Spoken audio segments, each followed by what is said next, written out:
الشیطان الرجیم بسم الله الرحمن الرحیم پی ټي وی نېشنل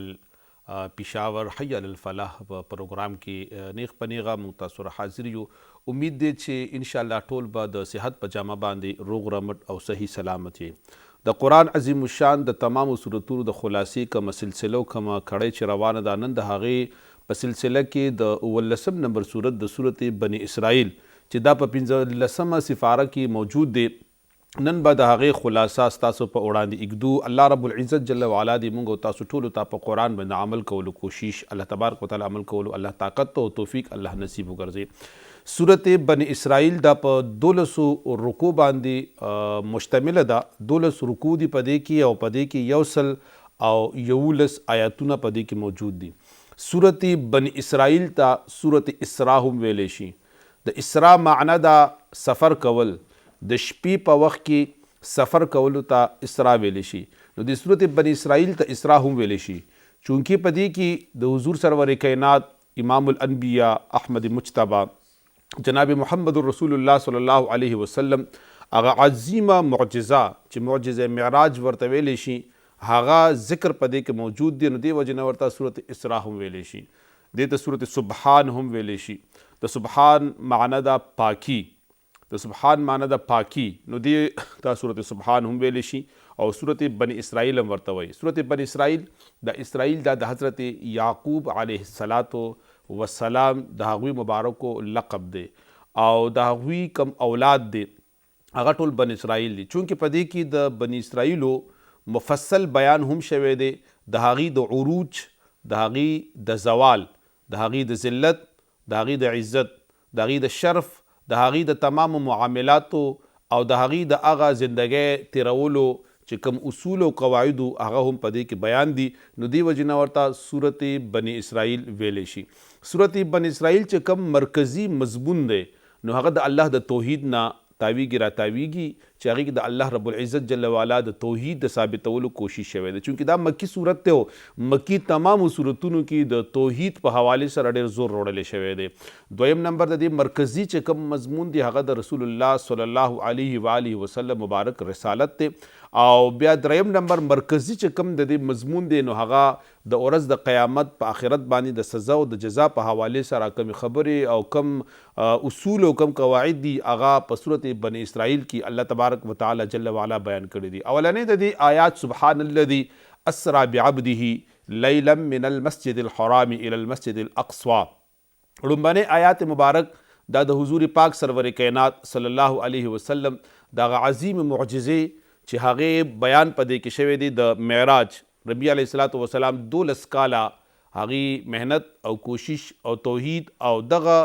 دعوت د اسلام او د انسانیت د تحفظ دعوت رسول الله صلی الله علیه وسلم 12 کاله پوره شوي. د حضور پاک سرور کائنات صلی الله علیه وسلم مبارک عمر دغه 3 کاله عمر و چې هغوی د معراج شریف دا واقعه حضور علیه الصلاة وسلام سره مخته شوه او د معراج عظیمه معجزه الله تبارک وتعالی جل وعلا د حضور سرور کائنات صلی الله علیه وسلم ته ورعطوا کړه. هغوی د سترګو په رب کې د خپل کور مبارک نه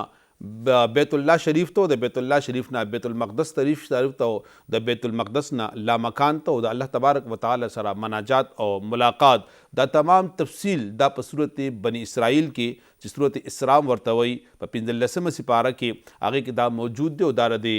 مرکزي مضمون تقریبا چې دا د معراج شریف دی. د دې نه علاوه په دې کې د بني اسرائیلو څنګه چې ما مخکې عرض وکړه مفصل حالات د هغې بیان شوي دي او د دې نه علاوه چې کوم موږ نیک اعمال کو یا بد اعمال کو د نیکو اعمالو د بدو اعمالو نقصان او تاوان زیان چاته دی نو دی صورت بني اسرائیل کې الله تبارک وتعالی په واضح الفاظو کې فرمایي چې کوم یو انسان نیک وي،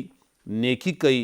خیر پکې وي، ښېګڼې کوي، اصلاح پکې وي، اصلاح کوي، د فایده فی الدنیا والآخره د انسان ذات ته ده. کم انسان چې خیر خوری خیر برسیږي، کم انسان چې نیک اعمال کوي د هغې سزا او د هغې جزا به انسان ته په دنیا کې ملاویږي. د دې برعکس که یو انسان بد کوي بد به مومي، یو انسان ښېګڼه نه کوي او یو انسان کې خیر نی او انسان بد اعمال کوي نو انسان ته دغه بد اعمالو چې کومه سزا ده دا به د انسان ته بذات خود ملاویږي، نه کې د اعمالو سزا به بل ته ملاویږي. که تا خیر وکړو، ښه عمل دې وکړو، د هغې هم فایده هم تا ته ده، او که تا بد وکړو د هغې نقصان هم تا ته دی. نو دا قانون او دا اصول قرآن عظیم الشان په دې صورت بني اسرائیل کې الله تبارک وتعالی جل وعلا بیان کړی دی. بیا ورسره په دغه صورت بني اسرائیل کې د دې خبرې وضاحت هم شوی دی چې کوم اعمال دي نو د اعمالو د قبولیت دپاره 3 شرایط دي چې هغه صورت بني اسرائیل کې الله رب العزت جل وعلا بیان کړي. د هر عمل د قبولیت دپاره 3 شرط دي. اولنی شرط ورله ایمان دی. ایمان وی او ایمان که محقه ایمان وی نو ستا عمل به د الله په بارگاه اقدس کی هغه قبولیت مقام ته رسیږي. دویم نمبر شرط ورله نیت دی، ځکه چې رسول الله صلی الله علیه وسلم فرمایي چې نیت المؤمن خیر من عمله. اول خدا فرمایي چې د انسان د نیت دومره مقام لري، دومره مرتبه لري، دومره فضیلت لري، دومره طاقت لري، دومره قوت لري چې دا د انسان د عمل نه چې کوم عمل انسان کوي د هغې نه هم غوره او د طاقت والا هغه د انسان نیت دی. بل فرمایي چې انما الاعمال بالنیات، چې د تمامو اعمالو دا دارومدار د په نیت باندې دی. انسان چې کوم نیت کوي نو هماغه الله تبارک وتعالی انسان ته ورکوي. نو دویم نمبر شرط د هر یو عمل د قبولیت دپاره هغه قرآن کې سورت بني اسرائیل کې الله بیان کړ چې د هر عمل د قبولیت دپاره نیت شرط دی. نیت چې روغ وساتي الله به مقام مرتبه ته انسان رسی. دریم نمبر شرط ورته الله تبارک وتعالی جل وعلا په سورت بني اسرائیل کې دا بیانوي چې د هر عمل دپاره دریم نمبر شرط دا دی چې کم عمل تکی چې هغه عمل د تمامو حقوقو سره ته هغه عمل ادا کی، کما حقه د هغې حق ته ادا کی. مثال کے طور پر ته مونځ کی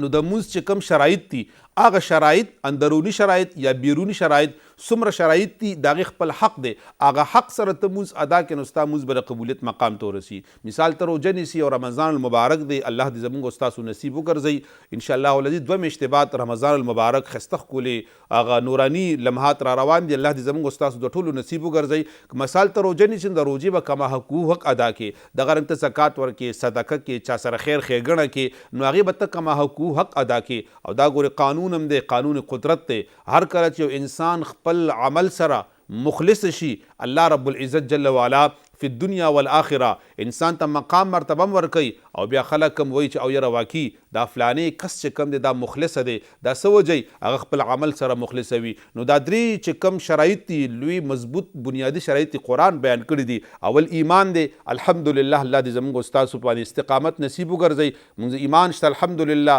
بیا دویم نمبر نیت دی، نو خپل نیتونه به په هر یو کار کې به خپل نیت به موږ د الله د رضا ګرځو، چاهې هغه موږ د دنیا کار کو چاهې هغه موږ د دین کار کو. د دنیا کار مثال موږ نوکری کو، مثال موږ زمینداری کو، مثال موږ دکانداری کو، مثال موږ څوکیداری کو. هر یو کار کې ته د رزق ګټلو ستا یو سبب دی، دام د الله د رضا لپاره. او په دې نیت باندې حضور پاک فرمایي په دې نیت باندې چې زه پې باندې د حیا جامې واچوم، زه پې باندې بچو له حلال رزق ورکم، او زه دا پیسې وګټم، او زه په دې باندې خپل بدن ته طاقت ورسوم، او زه پې باندې د دین خدمت وکم، او زه عبادت وکم. نو رسول الله مبارک فرمایي کله چې انسان دا نیت وکړي نو د انسان دغه کاروبار، دغه روزګار، دغه دکانداری، دغه زمینداری، دغه نوکری، دغه څوکیداری الله رب العزت دغه ټول وخت والا په عبادت کې شمار کوي. دا د انسان په عبادت کې شي. نیت دومره طاقتور شی دی، نیت دومره طاقتور شی دی. نو ځکه رسول الله فرمایي چې تاسو به خپل نیت روغ ساتئ. او دریم نمبر د هر یو عمل به حق ادا کوئ. مثال کے طور پر ته د دنیا یو کار کې به ته سستی نه کې، غفلت به نه کې، د خپلو فرایضو نه به مخ ناړې. که خپلو فرایضو نه د مخ واړ رسول الله مبارک فرمایي چې په قیامت په ورځ باندې به یو انسان وي چې دغه انسان به مونځ هم پوری، د هغه به زکات هم پوری، د هغه به روژه هم پوری، هغه به حج هم کړي، هغه به عمره هم کړي وي، هغه به هر یو نیک عمل کړي، د دوزخ دروازې به ورته کوله وي، جنت دروازې به ورته بند دي، دی به جنت ته نشي تللی. رسول الله مبارک فرمایي د انسان به حیران تپوس وکړي چې یا الله مونځ مې پوره دی، زکات مې پوره دی، تهجد مې کړي دي، حجونه مې کړي دي، عمرې مې کړي دي، بیا ما ته د جنت دروازې بندې دي. او ورته وفرمایي چې تا پردی حق راوړی دی،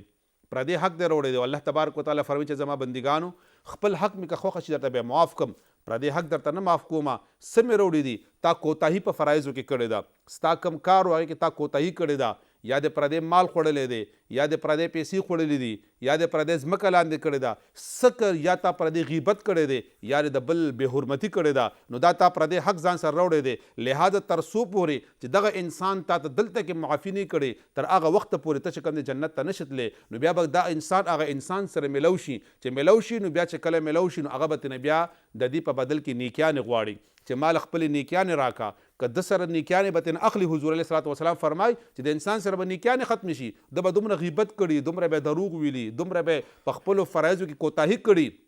په خپلکیداري کوله په فیلډ کې نوکري کوله په دکان کې چا سره نوکر و په کمپنۍ کې چا سره نوکر و د په خپلو فرایضو کې کوتاهي کوله نو دا پردی حق وکلو وهلو په زمره کې راځي او په ورځ د قیامت به د الله تبارک وتعالی د دې تپوس کوي او پوښتنه به کوي نو کله چې دې هغه سره ملو شي نو هغه ورته مال خپلې نیکیانې راکا نو دې به ول خپلې نیکیانې ورکوي وی نیکیانې به ختم شي چې کله نیکیانې ختم شي نو بیا به څه کېږي الله به فرمایي چې د دې کس چې د چا غیبت د کړی دی د چا بې حرمتي کړې ده د چا حق یې والی دی د هغه ګناهونه راواخلی او وی دله ورکوي نو بیا به د هغه انسان ګناهونه راواخلي دله به ورکړي الله د دغې ورځې نه موږ تاسو په امن و امان کې وساتي نو دا به هله کېږي چې کله موږ خپل فرایض وپېژنو او کله موږ پردی حق نه وایو نو دغه پوره تفصیل دا په صورت بن اسرائیل کې الله تبارک وتعالی بیان کړی دی اجتماعي زندگی چې کومه زمونږ ده نو اجتماعي زندگی په حوالې سره په صورت بن اسرائیل کې الله تبارک وتعالی بیان فرمایلی دی اجتماعي زندگی په حوالې سره تمام اصول بیان کړي دي لکه مثال څومره حقوق چې دي په موږ او تاسو باندې د تمامو حقوقو ذکر الله تبارک وتعالی په صورت بن اسرائیل کې کړی دی